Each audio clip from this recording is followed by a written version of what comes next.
Hello दोस्तों, JS guide the learning centre में आप सबका स्वागत है। आज मैं बीपीएससी जो टीचर जो है टीआरई 4 का जो नोटिफिकेशन जो है अभी तक तो नहीं आया है। जून के आखिरी सप्ताह में टीआरई 4 का नोटिफिकेशन आने की उम्मीद है और जून के आखिरी सप्ताह से जो है ना फॉर्म भराने की उम्मीद है। तो टीआरई 4 में जो सोशल स्टडी का जो पेपर है, वो सोशल स्टडी का जो पेपर इंशाल्लाह मैं वो चीज़ें पूरी तरह से मैं कराने की कोशिश करूँगा कि ताकि एमसीक्यू के सहारे जो है मैं शुरू में जो एमसीक्यू के सहारे मैं इस चीज़ को कराऊँगा और उसके बाद धीरे धीरे जो है मैं उसको क्लास भी जो है लाऊँगा। तो सोशल स्टडी का जो प्रिपरेशन है वो आप मेरे साथ जो है कर सकते हैं। तो सबसे पहले मैं आपके सामने जो है ये आपके स्क्रीन बोर्ड पर जो मैं दिखाना चाह रहा हूँ कि ये आपका सवाल है। तो आइए मैं एक एक करके जो है 10 एमसीक्यू में कराऊंगा और उस एमसीक्यू का जो डिटेल है उस क्वेश्चन के साथ साथ उस क्वेश्चन से रिलेटेड और भी सारी जो जितने भी क्वेरी है वो सारे जो है ना सॉल्व कराते चले जाऊंगा। तो फिर आइए चलते हैं कि एमसीक्यू के पास। तो आपके जो स्क्रीन पे जो क्वेश्चन दिखाई दे रहा है कि सबसे पहला क्वेश्चन ये है कि प्लासी की लड़ाई कब लड़ी गई थी। प्लासी की लड़ाई जो है बैटल ऑफ प्लासी जो है वो आपको पता है कि कब लड़ी गई थी। सबसे पहला ऑप्शन है 1757, दूसरा 1764, तीसरा है 1857 और चौथा है 1773। तो इसका जो एग्जैक्ट आंसर है वो है 1757। 23 जून 1757 को सिराजुद्दौला जो बंगाल के नवाब थे और जो अंग्रेज़ों की तरफ से जो लड़ाई लड़ रहे थे वो रॉबर्ट क्लाइव, इन दोनों के बीच 23 जून 1757 को बैटल ऑफ प्लासी लड़ी गई थी। इसमें मीर जाफ़र की गद्दारी के कारण बैटल ऑफ प्लासी जो है वो सिराजुद्दौला बंगाल को अपने अंग्रेज़ों के हाथों जो है ना सिराजुद्दौला को बंगाल गंवानी पड़ी। तो इस तरह से जो है ना बंगाल में ब्रिटिश सत्ता का नींव रखा गया, सिर्फ बंगाल में रखा गया है। ठीक है, चलिए चलते हैं अगले सवाल की तरफ। और दूसरा सवाल यह है कि बक्सर की लड़ाई में अंग्रेज़ों ने किन के साथ युद्ध किया था। बक्सर की लड़ाई जो है आपको पता है कि बक्सर कहाँ है। बक्सर जो है वो बिहार में है, चौसा के निकट जो है वो बक्सर है। अंग्रेज़ों ने किन के साथ युद्ध किया था। तो इसका जो है ऑप्शन है सिराजुद्दौला, दूसरा है हैदर अली, तीसरा है मीर कासिम, सुजाउद्दौला, शाह आलम द्वितीय और चौथा है नाना साहब।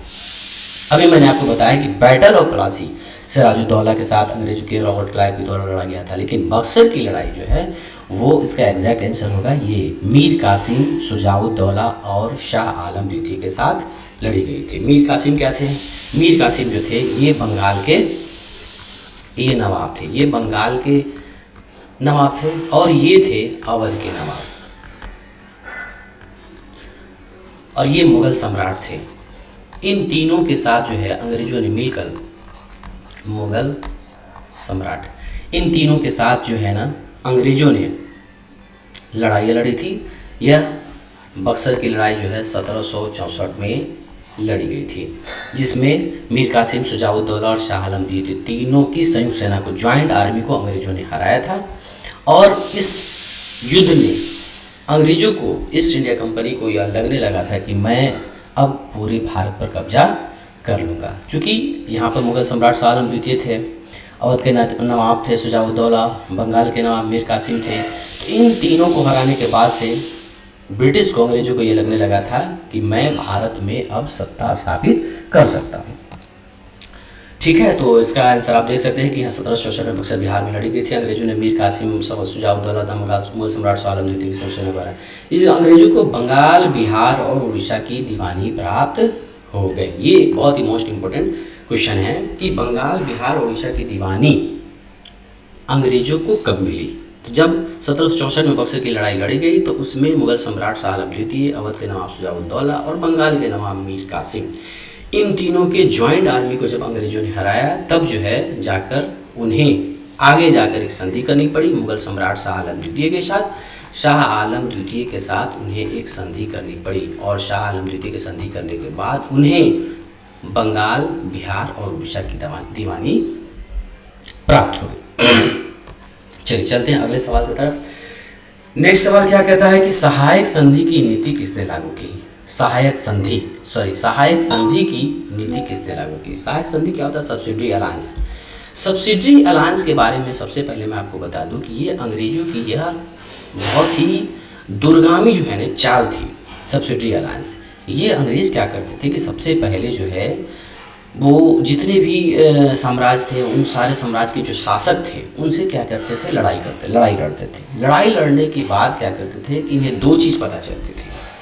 पहली चीज़ तो उन्हें पता चलता था कि सामने वाला जो शासक है उनकी शक्ति कितनी है, उनका पावर कितना है, उनकी औकात कितनी है। और दूसरी चीज़ ये है कि अगर यह जीत जाते थे तो जीतने के बाद ये सत्ता अपने हाथों में नहीं लेते थे, बल्कि कहते थे कि सत्ता आप खुद चलाइए, लेकिन जो पावर ऑफ अटर्नी है वो मेरे पास रहेगा, और मेरी जो सेना है वो आपके साम्राज्य में रहेगी, और उस सेना का खर्चा जो है आपको देना पड़ेगा, बेयर करना पड़ेगा। तो यह जब जीतते थे या उसके बराबरी पर रहते थे तो उसके साथ एक संधि कर लेते थे, और यही संधि थी सहायक संधि, जिससे पावर ऑफ अटर्नी, राजा तो है, जनता को दिख रहा है कि राजा मेरा है, शासक मेरा है, लेकिन पावर ऑफ अटर्नी जो है वो अंग्रेज अपने हाथों में ले लेते थे। तो सहायक संधि की नीति जो है ये बहुत बड़ी नीति थी, जिससे ब्रिटिश साम्राज्य भारत में धीरे धीरे अपनी पकड़ को बनाने लगा। और यह संधि की नीति किसने लागू की थी? तो लॉर्ड वेलेस्ली ने लागू की थी। इस बात को याद रखिएगा, लॉर्ड वेलेस्ली ने ही ये सहायक संधि की नीति लागू की थी। क्या कहा कि नीति लॉर्ड वेलेस्ली ने लागू की ताकि भारतीय रियासतें ब्रिटिश सेना की मदद ले और बदले में अपनी स्वतंत्रता खो दे। ये बहुत ही मोस्ट इंपॉर्टेंट बात है कि अपनी आज़ादी खो दे। शासक तो है, राजा तो है, लेकिन उसके पास पावर नहीं है। पावर अंग्रेज क्या करते थे?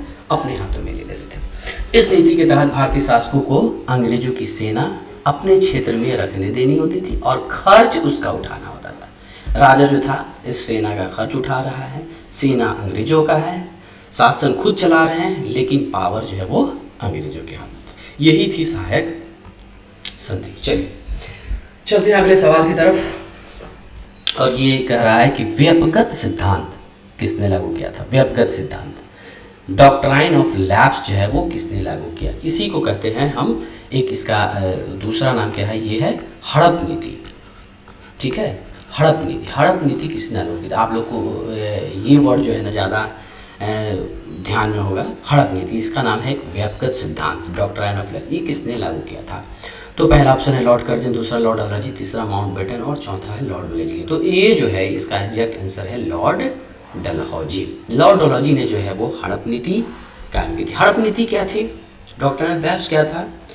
तो डॉक्ट्राइन ऑफ लैप्स जो है लॉर्ड डलहौजी ने जब लागू किया, इसका मकसद ये था कि जिस साम्राज्य में राजा होता था, शासक होता था, अगर वो शासक बिना उत्तराधिकारी के मर जाता था, मौत हो जाती थी, तो वो जो साम्राज्य था वो अंग्रेज जो है अपने हाथों में ले लेते थे। बिना, चूँकि उत्तराधिकारी तो है नहीं, अब उत्तराधिकारी नहीं है तो फिर वो जो है ना साम्राज्य जो है अपने हाथों में वो ले लेते थे। तो ये थी व्यपगत सिद्धांत, डॉक्ट्राइन ऑफ लैप्स।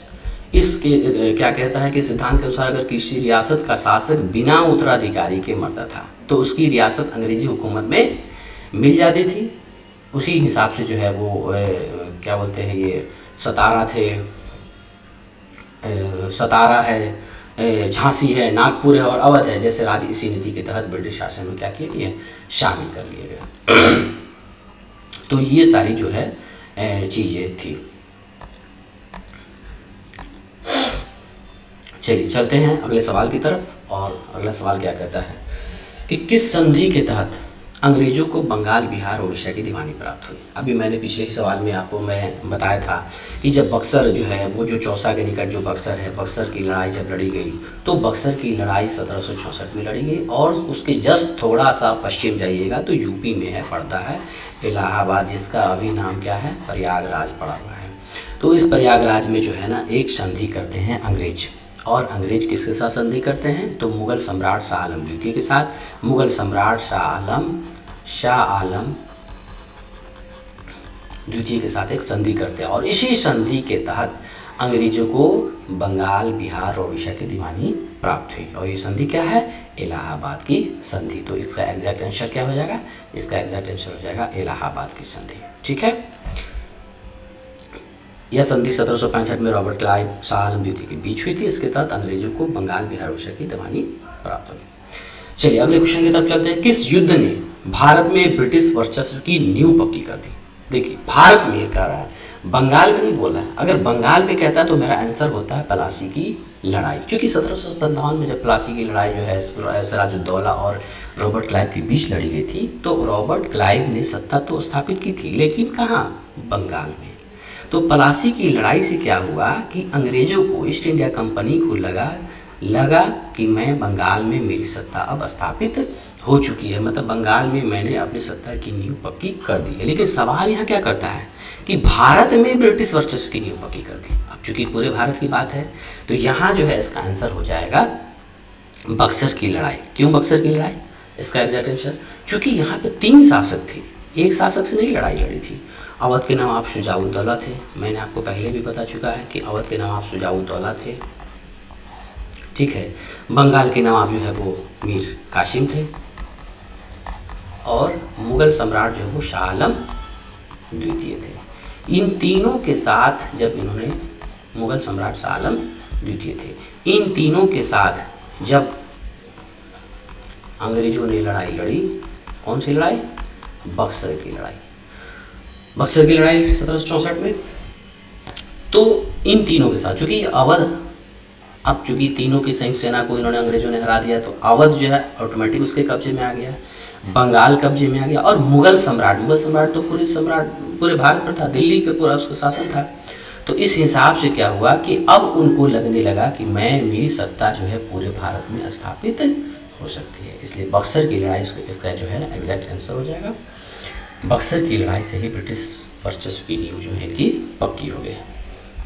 दिया हुआ है, हालांकि प्लासी की लड़ाई में अंग्रेजों को विजय मिली थी, लेकिन बक्सर की लड़ाई में 3 शक्तिशाली भारतीय शासकों को हराने के बाद ब्रिटिश सत्ता का अस्थि विस्तार हुआ। चलिए चलते हैं अगले सवाल की तरफ। अगला सवाल क्या कहता है कि 1857 की क्रांति के बाद भारत की सत्ता किसके अधीन है? 1857 की क्रांति, ठीक है। अब ध्यान दीजिए कि 1857 के जस्ट 1 साल बाद जो है वो 1858 की महारानी विक्टोरिया की घोषणा आई थी, और उस घोषणा पत्र में क्या किया गया था कि ईस्ट इंडिया कंपनी को समाप्त कर दिया गया था, और जो है सत्ता, जो भारत में जो सत्ता स्थापित थी, वो सत्ता ब्रिटिश रानी क्वीन विक्टोरिया जो है वो डायरेक्ट अपने हाथों में ले ली थी। इसलिए भारत की सत्ता किसके अधीन आई? तो 1857 की क्रांति के बाद जस्ट 1858 में ब्रिटिश रानी क्वीन विक्टोरिया ने ही सत्ता अपनी स्थापित डायरेक्ट अपने हाथों में ले ली थी। 1858 के अधिनियम के तहत क्या हुआ था कि ईस्ट इंडिया कंपनी को समाप्त कर दिया गया और भारत की सत्ता ब्रिटिश क्राउन को सौंप दी गई। इसके बाद भारत के शासन की जिम्मेदारी किसकी रही? ब्रिटिश संसद और ब्रिटिश रानी के अधीन आ गई। ये बातें ध्यान में रखनी चाहिए। ब्रिटिश संसद और ब्रिटिश रानी के अधीन भारत की सत्ता अब स्थापित हो चुकी थी। चलते हैं, बढ़ते हैं अगले सवाल की तरफ। अंग्रेजों ने हैदराबाद के निजाम से सहायक संधि कब की थी?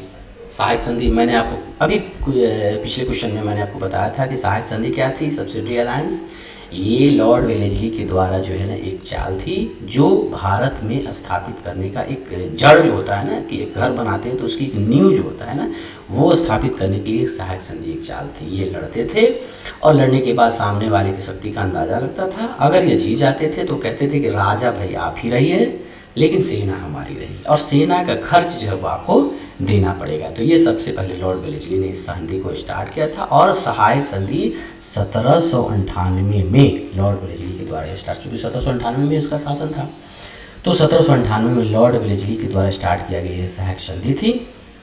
और 1798 में जो सबसे पहले सहायक संधि किसके साथ की?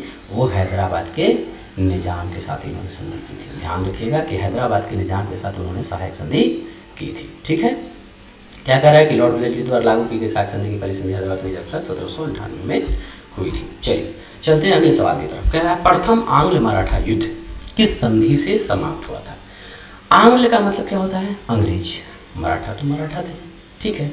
तो अंग्रेज और मराठा की ये युद्ध हुई थी, ठीक है।